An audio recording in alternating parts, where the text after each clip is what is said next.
Buenos días, hoy estamos en una nueva formación y en este momento vamos a hablar un poquito sobre la gestión de ambientes de aprendizajes emergentes y las guías de aprendizaje autónomo en la educación remota.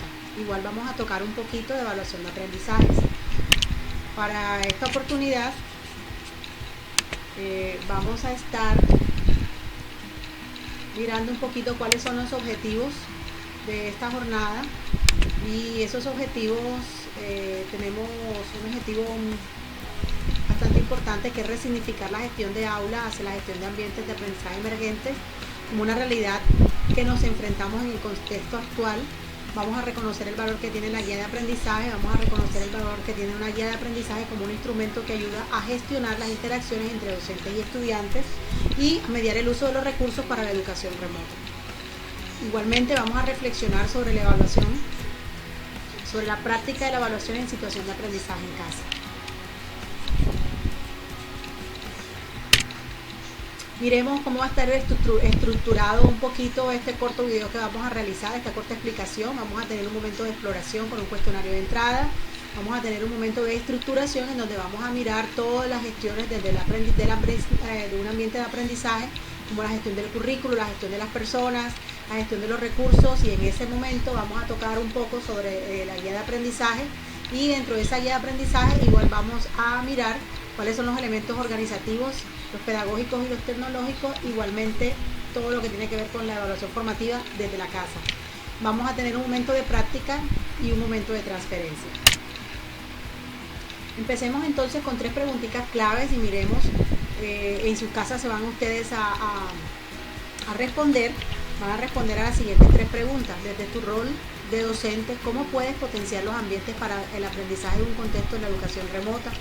¿Qué diferencias pueden existir entre un taller y una guía de aprendizaje? ¿Serán igual? ¿Serán lo mismo? ¿O no será lo mismo?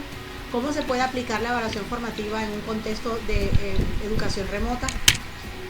Este sería nuestro cuestionario de entrada para empezar a mirar más o menos de qué vamos a ir tratando, y que ustedes se hagan una idea en casa de cómo puede aplicarse todo esto de estos ambientes de aprendizaje, todo esto que tiene que ver con evaluación, cómo organizar una guía de educación en este momento, ubicando todo bajo el contexto de la educación remota. Empecemos con nuestro desarrollo conceptual, y para eso vamos a ir mirando enseguida, ¿verdad?, lo que es una gestión de aula. Siempre que hablamos de gestión de aula estamos hablando de cuáles son los elementos organizativos, ¿verdad?, del docente para llegar a organizar, digamos que con recursos, con el tiempo, cómo flexibiliza su currículo dentro del aula de clase, ¿verdad? Pero también tenemos que mirar cuáles son esa gestión de esos ambientes de aprendizaje en este momento desde la casa. Ya no podemos pensar en una gestión de aulas que se hace dentro de las 4 paredes de un salón de clase. Ya en este momento tenemos que pensar en una gestión de aula que se está haciendo desde la casa, que los padres de familia están involucrados, que los niños pueden aprender con experiencias vivas, con experiencias reales que se le puedan sugerir para trabajar en casa, para experimentarlo en casa bajo la tutoría y el acompañamiento de los padres de familia. Entonces estamos mirando, ¿verdad?, que hay una adaptación de esos procesos formativos, que este ambiente comienza a desdibujarse al cambiar todo ese espacio temporal que nos exige el aislamiento actual y que nos obliga a facilitar el acceso a los recursos de aprendizaje en diversas circunstancias. Entonces ya hay una unidad de tiempo que tenemos que mirar. Vamos a mirar cuál es la medida de eso y cuál es la unidad de acción que vamos a ir tomando. Todo realizando las mismas actividades de aprendizaje. Si miramos digamos que este espiral que tenemos aquí, tenemos 4 gestiones que tenemos que tener muy claras y que tenemos que mirar en qué consiste cada una, ¿verdad? Porque en este momento nuestra realidad cambió, las circunstancias cambiaron. Entonces, la manera de abordar al estudiante para que pueda, digamos que, tener acceso a esos aprendizajes, ya tenemos que mirar cómo desde el currículo, y estamos hablando ya en este aspecto de la gestión curricular, cómo el currículo se debe flexibilizar para que se tome como conceptos básicos todo lo que gira en torno al estudiante, cuáles son las experiencias de él como estudiante dentro de en su casa, ¿verdad? Fuera de ya del aula, cómo lo vamos a flexibilizar ese currículo. Tenemos que mirar también y tener muy en cuenta que no le podemos dejar ahora todo al padre de familia. La familia no va a reemplazar al maestro, pero sí va a jugar un papel muy importante, y para eso entonces tenemos que mirar cuál es la gestión de esas personas, cómo vamos a hacer con la gestión de las personas. ¿Qué elemento importante juega aquí en esta parte de las personas? La comunicación. Entonces tenemos que mirar cómo esa comunicación se va a dar con las personas, de qué manera lo vamos a hacer, ¿cierto? Y cuando ya vamos mirando de qué manera vamos a entablar esa comunicación cercana, con un lenguaje muy cercano y muy familiar con las personas que vamos a tener en este momento, la familia y el estudiante en sí, que es el centro de todo esto, cómo lo vamos a hacer, y tenemos que ir mirando entonces cuál es la gestión de los recursos, a través de qué recursos vamos a enviar guías, vamos a echar mano de toda la tecnología que tenemos, ¿verdad? Del WhatsApp, del internet, de las plataformas con las que podemos hacer de pronto clases virtuales, pero también que tenemos que tener en cuenta mucho a aquel estudiante que no tiene la posibilidad ni el acceso para ello, ¿verdad? Y plantearnos cuál va a ser esa gestión del tiempo, cuánto tiempo le voy a dar a mi estudiante para que me realice esa guía de aprendizaje, en cuánto tiempo me la va a devolver, cómo voy a hacer para realimentarlo, cuánto tiempo va a durar mi videoconferencia o tutorial para él, para el padre de familia. Entonces tenemos que mirar muy bien, tener muy presente que estos elementos de aprendizaje emergente se constituyen parte importante y fundamental en este momento de emergencia.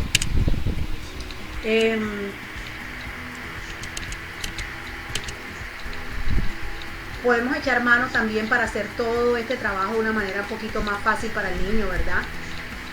Echar mano de los recursos digitales que el mismo ministerio está facilitando en este momento en la plataforma de Colombia Aprende. La Radio Nacional de Colombia, Señal en Vivo, que también está ofreciendo mucha formación a los niños, mucha interacción en cuanto a las temáticas que se deben abordar en cada uno de los grados que ellos manejan, textos de bibliotecas digitales, retos para gigantes, aprender digital, cápsulas educativas digitales, al igual que de pronto los textos que tengamos. Pasemos ahora a realmente a mirar qué es lo que es una guía de aprendizaje y qué es un taller. En este momento siempre nosotros estamos pensando que si la guía de aprendizaje es lo mismo que un plan de aula, entonces vamos a ir mirando qué es una guía. Dice: una herramienta valiosa de motivación y apoyo, pieza clave para el desarrollo del proceso de enseñanza a distancia, porque promueve el aprendizaje autónomo al aproximar el material del estudio al alumno. Texto convencional y otras fuentes de información a través de diversos recursos didácticos, explicaciones, ejemplos, comentarios, esquemas y otras acciones similares al que realiza el profesor en clase. Entonces tenemos que mirar que una guía de aprendizaje es mediadora de los recursos, que una guía de aprendizaje es gestora de las interacciones entre los docentes y el estudiante. Por eso se dice mucho que hay que utilizar un lenguaje muy cercano, muy familiar para el niño, que pueda ser fácil de comprender, de entender, para que pueda ir dando curso a todas las instrucciones que usted como docente le quiere dar, le quiere transmitir a través de la misma guía. Miremos las características de una guía de aprendizaje. Una guía de aprendizaje tiene un papel orientador e integrador.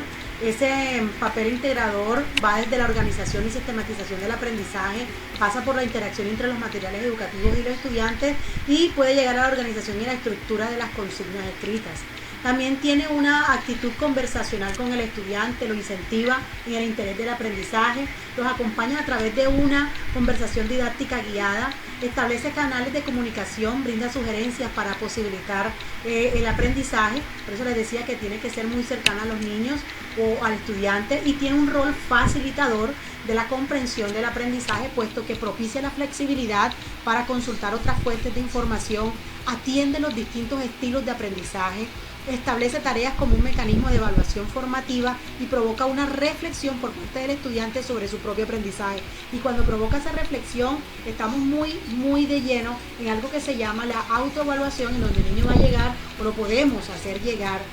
Sería importante hacerlo llegar a esos niveles metacognitivos, en donde él mismo, a través de esa reflexión, logre mirar si realmente está aprendiendo algo, si realmente está alcanzando los objetivos, qué tanto ha aprendido, ¿verdad? ¿Cómo puede aplicar eso a su vida diaria, a su vida cotidiana? Miremos la estructura de una guía de aprendizaje. Una guía de aprendizaje debe tener una introducción, y esa introducción pues lógico, debe haber un lenguaje cercano donde el estudiante debe aproximar el profesor debe aproximar al estudiante a darle como una idea general de lo que va a trabajar en esa guía, de lo que se va a trabajar allí, ¿cierto? Con qué se puede encontrar de pronto, unos datos generales de información general, ¿verdad? El nombre del estudiante, el grado en el que está, la profesora, etcétera. ¿Qué voy a aprender? Entonces aquí vamos a entrar enseguida a decirle al niño cuál es el objetivo de ese trabajo que va a realizar, de esa guía que está realizando, que va a realizar, que se va a disponer a realizar, a desarrollar, ¿verdad? ¿Cuál es la temática que se va a manejar, a aprender? ¿Qué habilidades va, después de haberla desarrollado, pudiera llegar a tener? Lo que estoy aprendiendo, y en este momento estoy ya en el momento de la estructuración. Entonces ya aquí se da toda la parte conceptual, ¿verdad? Se le entrega al niño toda la parte conceptual, todo lo que tiene que ver con lo que va en la temática propia que se va a trabajar y el enfoque que se le quiere dar. Y también practico lo que aprendí, entonces ya sería el momento de transferencia, practico lo que aprendí. En este momento pues ya se propician se le dan actividades para realizar. ¿Cómo sé que aprendí? Aquí llega el momento en donde ya el estudiante se le ponen tareas para evaluar y recoger evidencias, identificar los obstáculos, y cuando llega a la parte de qué aprendí, entonces ya estaríamos hablando de evaluación, ya la evaluación del niño, ¿verdad? Hacer el cierre de esa guía con unas frases reflexivas sobre la temática abordada, hacer seguimiento del proceso metacognitivo del estudiante, y en este momento entra toda esta parte de la evaluación formativa, ¿verdad? Y entonces vamos a mirar cómo hacerlo desde la educación remota, cómo evaluar al niño, bajo qué criterios, todo eso debe aparecer en la guía especificado, cuáles van a ser esos criterios con los que el niño cuenta para saber que va a ser evaluado, de qué manera también el padre de familia va a saber de qué manera va a estar o va a estar siendo evaluado el niño, el estudiante, en qué fecha se le va a recoger eso, cómo se va a hacer, si se le va a hacer una videollamada, si vamos a entrar a una plataforma para hacer unas aclaraciones de tutoriales con relación a la temática abordada, ¿verdad? Y que el estudiante mismo nos cuente qué aprendió, cómo le fue, qué sintió que le hizo falta, y lo estamos llevando así a hacer un proceso de autorreconocimiento, ¿verdad? De los aprendizajes que tuvo, y eso le lleva a una autoevaluación propia. Fíjense que es muy diferente una guía de aprendizaje a un taller en clase, ¿verdad? Porque no es llenar al niño de actividades para desarrollar y ya, sino que en esta parte mira todos los pasos que tiene, empezando desde la exploración, que voy a aprender, mostrándoles cuál es el objetivo de eso, ¿verdad? Llegamos al momento de la estructuración, donde le entregamos toda esa parte conceptual, practico lo que aprendí, hace parte de la ejecución, y cómo sé que aprendí, la transferencia, y al final la evaluación. Son pasos, y que esa evaluación lleva al niño a un nivel un poquito más alto. Todo igual, cabe anotar que todo esto está supeditado a lo que institucionalmente se llegue como acuerdo en términos generales en la comunidad educativa sobre cómo van a plantear sus guías de aprendizaje, pero esto es una sugerencia bastante, digamos que funcional, importante, que se tenga en cuenta en las instituciones. Pasamos rápidamente y vamos mirando en cada una lo que puede pasar, ¿verdad? Y miremos que también como institución tenemos que plantearnos una ruta de trabajo. Ya esa de la primera parte debió haber sido elaborar un diagnóstico de los recursos disponibles, evaluar los canales de comunicación con los estudiantes, seleccionar los aprendizajes de manera interdisciplinaria, que es bastante importante, diseñar secciones o experiencias educativas sencillas y estratégicas, que se realicen las acciones pedagógicas que sean posibles de ser desarrolladas con tranquilidad y en los tiempos disponibles, que se realice un envío del material indicado a los tiempos para su elaboración y para la consolidación de los aprendizajes, y en lo posible se recomienda como parte final que se realice un proceso de evaluación formativa. Entonces, Para la práctica vamos a quedar en el acuerdo